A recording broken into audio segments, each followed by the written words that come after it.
Jennifer Kearns Lechner. Hi, Jennifer. Says Anglosphere. And I say, boy, I sure hope so.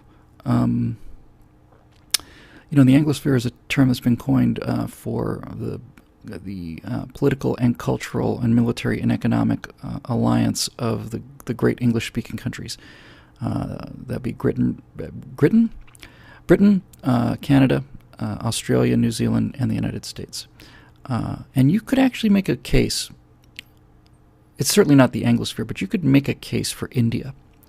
But if you take Great Britain, Canada, the United States, Australia, New Zealand, you've got a globe-spanning set of Western liberal democracies, liberal in the true sense of the word, and they have an incredible amount of economic power and especially cultural power. Cultural penetration is unbelievable. And the idea of the Anglosphere is that we all share common values, and we do. The problem is that the home of the Anglosphere, the origin of the Anglosphere, Anglo land, is the first off the cliff. And that's probably not surprising, I guess. Great Britain, what's happening to Great Britain is horrifying and so sad. I'm half British. My mom's still a British subject to this day. And my mum. And, it's just a heartbreaking thing to watch. Not only the loss of this magnificent culture, and I know a lot of people say, well, they were very imperialistic. It's like, yeah, well, they were. And they were not ashamed of it. There's a map out there that I saw circulating a couple weeks ago, and it's the whole world painted pink, except for, I think, 3 exceptions. 3 countries that weren't painted pink. And the pink represented countries that had been invaded by the United Kingdom at some point or another in their history. And it was everybody. They were busy out there, those Victorians. But with that said, the British system is the absolute, it's the wellspring of all of this wealth. We talk about wealth. I'm not talking about wealth like Bill Gates' wealth. I'm not talking about millionaire wealth. I'm talking about the ability to live in a house that doesn't have a dirt floor wealth. The aspects of the Anglosphere are really important, and it's not just these countries that I mentioned in terms of Britain and America and New Zealand, Australia, and Canada. The effect of the British Empire in terms of anglicizing huge portions of the world are really remarkable. That's why I said India. India is certainly not. India is not Canada, needless to say, but India has a great deal of the British Raj is in that culture. And you don't have to ask. I mean, these people, they were coming to Suti, and the widows were being thrown onto bonfires, and the thuggies and the gangs that were riding around. And you want to talk about racism, you're going to have a hard time beating India for racism. I mean, these are people that had hundreds of different, castes and kingdoms and entire classes, and hundreds of millions of people who you simply couldn't look at, let alone touch. So, it's all a very complicated thing, but if the Anglosphere were to stand together and just be proud of what they are and who they are, then they'd be an unimpeachable source of economic and military power. And the problem with us today in America is that we have disconnected our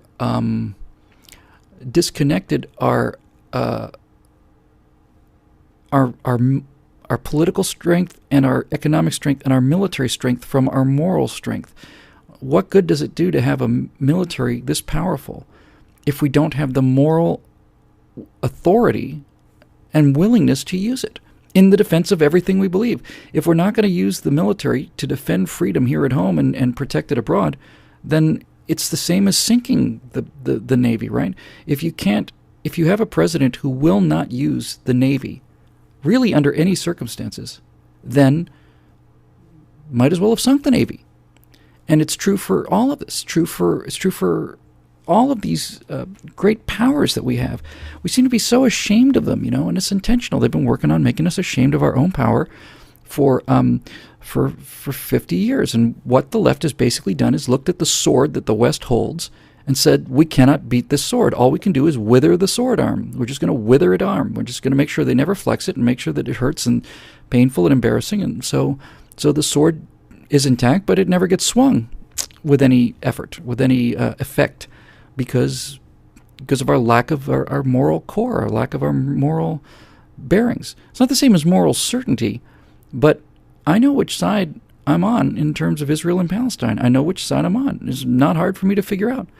One side is parliament, where Arabs can vote, and the other side blows up innocent people in a pizzeria, and when they're blown up in a pizzeria, they're taken to hospitals where they're worked on by their enemies, and they'll try to save their lives. Those are my values. I don't have any question about those values. I think those values are the values. I think they're human values. I think they're God values, and I think they deserve to be defended. And so let's defend them. Somebody just said, is Israel part of the Anglosphere? I would argue that it is. I don't know how I overlooked Israel. It's more certainly closer aligned to the Anglosphere than Ireland is. Than India is culturally, and Ireland as well. Ireland is, has done an awful lot to deregulate stuff and everything, back and forth. Everybody goes up and down. But for God's sakes, the horrible thing about Great Britain is the British people are watching their home just being taken away from them right before their eyes. They can't go to their own pubs anymore. They're not allowed to walk down certain streets in their own country anymore. Because they're white. Because they're white Brits. They'll be beaten up. I'm sorry. That's intentional. That's what the left does. That's what the left intends to do. They want to do. They need power, you see. They want power over people. That's what the progressives are all about. They want a small ruling elite of the smart people to have power over the masses. And since they can't do that at the ballot box, because understandable reasons, people don't want to be ruled by other people and be made into slaves, the left understands that in order for them to have power, they have to import the muscle. And I don't necessarily mean the violence. I mean the political muscle. So if you can't win elections based on your ideas, why not offer citizenship to masses of people who will then vote for you, and then you do get elected? They game the system. It's like everything they do. They game the system. They have no loyalty to principles. And one of the things I'm going to be developing is this. Somebody sent me a book about RK selection, 2 different strategies for survival based on the relative abundance of food or resources in the environment. And the more I read about this, the more profoundly convinced I am that that's exactly what's happening, is that we have evolved primarily as a K-type species, which is competitive, puts a lot of effort into child rearing, is a competitive fighting species that needs to remain fit. And that as we produce so much prosperity and increase so much the abundance of resources, not just food, then all of a sudden this culture of ours starts turning into an R culture, which is more of a herd-like culture. So K-bred species would be lions and dolphins and wolves, and R type species would be rabbits and gazelles and deer.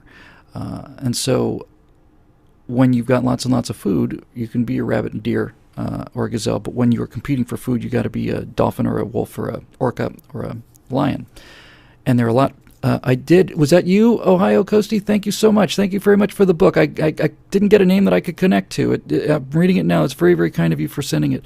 It was written by an anonymous conservative, and I'd love to give him credit, but his name is Anonymous Conservative. I'm not nearly through it. I'm just getting started on it, but I think this is the key to everything. I'm going to combine this book with Evan Sayet's book on how liberals think, and really, really think this is the key to understanding not just liberals but conservatives. The difference between us, fundamental difference. They think like herd animals. They want predators to go away, and they don't want to fight. They don't have the means for it. They don't have the stomach for it. They don't have the ability for it. It makes them nervous and queasy seeing things fighting, and they think that the food supply will be there forever. And maybe they're right. But the food supply has been supplied by K-type species who have conquered the wilderness. And now that the Ks have produced so much abundance, we're starting to switch to an R kind of a mentality. And for people like me, who are about as K as they come, I guess, not through birth, I guess, yeah, through birth. I wanted to be a fighter pilot when I was 5 years old. I want to go shoot down bad guys. So, yeah, since birth. I want to pitch into 20 MiGs. I don't care about the odds. I just want to shoot them down. Watching the society turn into an R kind of a psychology is terrifying, because what you're basically doing is you're saying this weakness now that we're going to accept as the future, this lack of fitness, this lack of non-competitiveness, had better last forever, because if it doesn't, we're done. And I didn't see this in the book. It's an old expression, 25 years, 30 years old, or maybe even a little longer. But basically, it said, I think it was a general at the Pentagon who said, well, the day may come when the lion and the lamb lies down together, but if it does, we'd better damn sure be the lion. And man, I heard that 20 years ago, and I just thought, ooh, that's a profoundly perfectly stated thing. The lion and the lamb may lie down together in peace, but if that day ever comes, we better damn sure be the lion. And the reason that is so resonating with me is because you are then saying, I'm willing to accept peace, and I'm willing to accept swords into plowshares, so long as we still have the ability to fight. But the left just doesn't understand this. They think that they don't understand the difference between good predators and bad predators, between good wolves and bad wolves. They see everything that with teeth is bad. It's this whole sheepdog thing. I'm not going to get into that right now. But anyway, yeah, I don't know where you got there from Anglosphere, but anyway, it's interesting, and I'm looking forward to get a lot more out of that book. So that's cool.